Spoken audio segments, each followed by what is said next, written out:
Moi, je m'appelle Vincent Arfa, je suis comédien. Je suis à l'école de l'ESCA, donc l'école supérieure du comédien par l'alternance à Asnières. Moi, c'est Simon Rodriguez Pereira et je suis en deuxième année au studio ESCA. C'est une forme hybride entre du théâtre contemporain et aussi une forme de ce qu'on appellerait du stand-up actuellement. C'est aussi une pièce qui parle aussi beaucoup aux femmes et aux jeunes femmes notamment aussi. En fait, c'est un œil dans l'intimité des jeunes garçons aussi. Donc il y a quelque chose aussi d'intéressant à aller chercher à cet endroit-là, de savoir qu'est-ce qui fait que parfois les garçons, on est un peu débiles quoi en fait.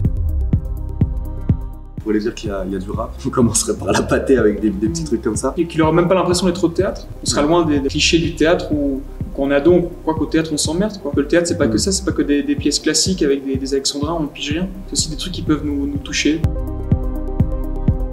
On travaille à la fois avec Julie, avec Kevin et aussi avec Alice, avec Anna et B-Boy Junior. Et en fait, chaque personne du groupe nous apporte une chose différente. Une équipe super complémentaire entre Kevin qui a le sens et la précision des mots, Julie qui a un travail très énergique, en profondeur sur le corps, et puis un travail chorégraphique avec Junior qui était incroyable. On n'est pas du tout danseurs nous deux, il nous a emmenés à des endroits qu'on n'aurait pas imaginés. C'est une forme qu'on a dû recréer en l'espace de 4 semaines, que ça nous a laissé du temps pour trouver des nouvelles choses, mais c'est l'apprentissage quoi. Il y avait pas le même comédien et même le même être humain il y a 4 semaines. Moi je dirais au niveau du texte, ça nous a replongé dans des moments d'adolescence. J'ai compris maintenant que j'ai dit des choses qui n'étaient pas normales et qu'on m'a dit des choses qui n'étaient pas normales.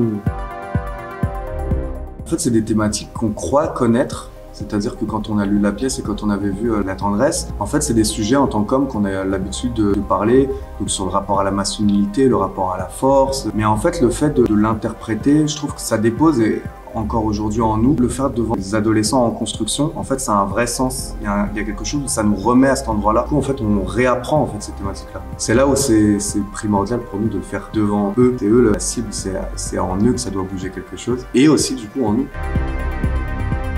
C'est pas forcément évident. Quand même, on sort de notre zone de confort. Quand t'es dans un théâtre, t'as quand même les lumières, t'as le décor qui fait que t'es directement protégé par le truc, quoi. Là, ouais, on va chez eux, on a des réactions, on sait pas ce que ça va être, on sait pas à quoi s'attendre, mais on en ressortira plus fort. Hein. Il y a cette expérience, en fait, où on y va un peu sans filet. Par exemple, les prénoms, on a conservé nos vrais prénoms dans la pièce. On joue avec ce vrai faux, avec eux tout le temps. Et c'est ça qui est intéressant, c'est que surtout, on a l'heure après la représentation pour pouvoir discuter avec eux et à la fois pouvoir parler des sujets de la pièce, mais à la fois pouvoir leur parler du théâtre. Et moi, du coup, ça me fait très plaisir parce que c'est comme ça que moi, j'ai commencé à faire du théâtre. C'est grâce à des actions comme ça au lycée. Et donc, j'ai l'impression quelque part qu'il y a un espèce de retour de flambeau.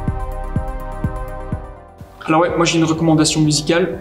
C'est un jeune artiste qui s'appelle Odetto, c'est un pote à nous, qui est acteur, rappeur, chanteur en fait maintenant. Il fait des textes qui mélangent rap, slam. Allez écouter ça, Odetto, il a sorti un EP qui s'appelle Avant qu'il neige, très très lourd. Et sur des trucs un peu cinématographiques, moi en ce moment je me suis refait tous les films en fait dont on parle dans la pièce, donc les Scarface, tous les films avec les De Niro et tout, que je conseille absolument de regarder le côté performance d'acteur, mais qui en réalité n'ont pas beaucoup aidé pour la construction, genre Scarface, c'est non.